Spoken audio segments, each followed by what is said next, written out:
It was the 19th of March, 1945, a stormy evening over the North Pacific Ocean. At 20,000 feet, Second Lieutenant Robert Shropshire, part of the 440th Operations Group, was in his P-38 Lightning with tail number 44-24-308. Shropshire was leading a formation of 10 Lightnings returning home to the Santa Maria Air Base in California. They had just completed a grueling 2,000-mile long-range mission in preparation for the potential attack by the feared Me-264 America bomber, a Luftwaffe wonder weapon built to strike the United States. The P-38 Lightning, renowned for its exceptional high-altitude performance, was chosen. Now, only an hour away from home, the formation encountered severe thunderstorms rolling in from the west. Shropshire ordered his men to climb through the thick clouds in an attempt to avoid the worst of the weather. His wingman, Lieutenant Wallace Smith, flew a P-38 Lightning with tail number 44-24-359. The two had trained together since flight school and were inseparable friends. Smith was only flying 50 meters off Shropshire's right wing at this point in time. Turbulence hit the formation like a hammer, and visibility dropped to near zero in an instant. Radio chatter filled the airwaves as the squadron tried their best to hold formation. Shropshire calls over the radio to wingman Wallace Smith, informing him that he had lost sight of his aircraft. A second later, a flash of silver appeared out of the clouds. Before he could roll away, Lieutenant Smith's P-38 slammed down from above. It was a bone-shaking collision which cracked his canopy. The propellers tore through the leading edges of both wings, shredding the airframe and radio lines. Fellow pilots within the formation reported it to command that a mid-air had taken place. They witnessed two P-38s locked together, spiraling down into the darkness below.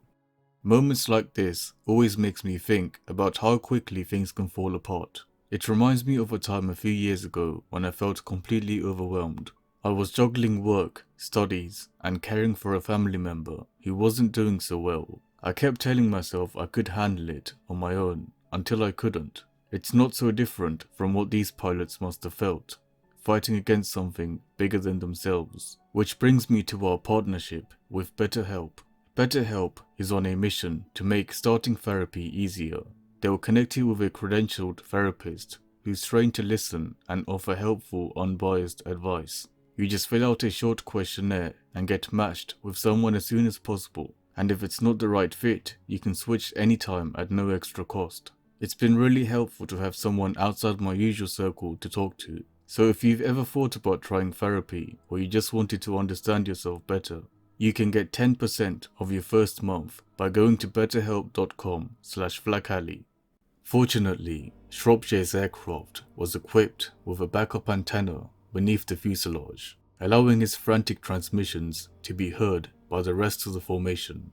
"I've been hit hard," he shouted. "My canopy shattered and my controls are unresponsive." Wingman Lieutenant Smith's voice came through the radio moments later. He cried out, "I'm hit in the chest." In the chaos, neither men realized what had truly happened. Seconds later, the clouds began to slowly part, and this is when Shropshire saw the impossible situation they found themselves in. Still in an uncontrollable spin, he looks up through his cracked canopy and notices an entire P-38 Lightning stuck on top. Their aluminium wings had fused together from the violent impact at the main wing spars and the tail. As a last-ditch attempt, Shropshire radioed to Smith, urging him to deploy his dive recovery flaps, a feature unique to the later P-38J and L models. Incredibly, the violent shaking began to ease, restoring some of the Lightning's controls. Against all odds, both pilots were alive, trapped in their cockpits of twisted metal, working together to survive. With every last bit of strength, Shropshire fights against the spin and incredibly brings both P-38 Lightnings back to level flight. When he tried to contact wingman Smith again, only a haunting static was heard. For a moment, a faint click came through, proof that Wallace was still alive and listening, but unable to speak. Time was quickly running out. Their altitude was now 8,000 feet, with a heading of 90 degrees. Shropshire took gentle control, nudging the interlocked planes toward the coast. The remaining P-38s flew alongside, in utter disbelief, and inspected the damage, reporting to command of their situation. Both pilots are ordered to bail out immediately. However, Shropshire knew that his wingman was in no condition to bail out, and if he had bailed, Wallace Smith had no chance of surviving the crash landing. He could have easily saved himself, but instead, Shropshire refuses a direct order and remains at the controls, determined to bring the 2 Lightnings and an injured wingman home. With one engine still running at full throttle, their airspeed held at 160 miles per hour, just above the 120 miles per hour stalling speed. They were gliding, but barely. It was just enough to make land, he thought.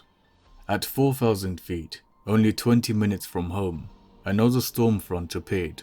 For the final time, Shropshire's voice came over the radio. He calmly says, "My calling system is failing, and fuel pressure on the left is dropping."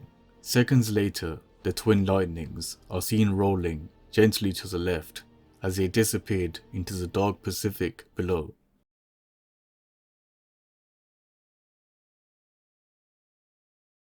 As the stormy weather cleared, Navy search crews found the wreckage floating off the coast near Santa Maria. Only one parachute had deployed. A hometown newspaper would later read, "The body of Lieutenant Robert Shropshire, who lost his life in an accident after an aerial collision, has been recovered from the sea near Santa Maria, California." His remains were returned to Nacelle, Texas, where he was laid to rest with full military honors.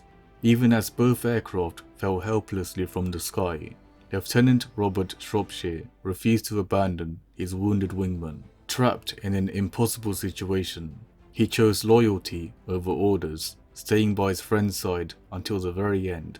In those final moments, he embodied the very spirit of the greatest generation. Only 4% of the viewers watching this video are subscribed.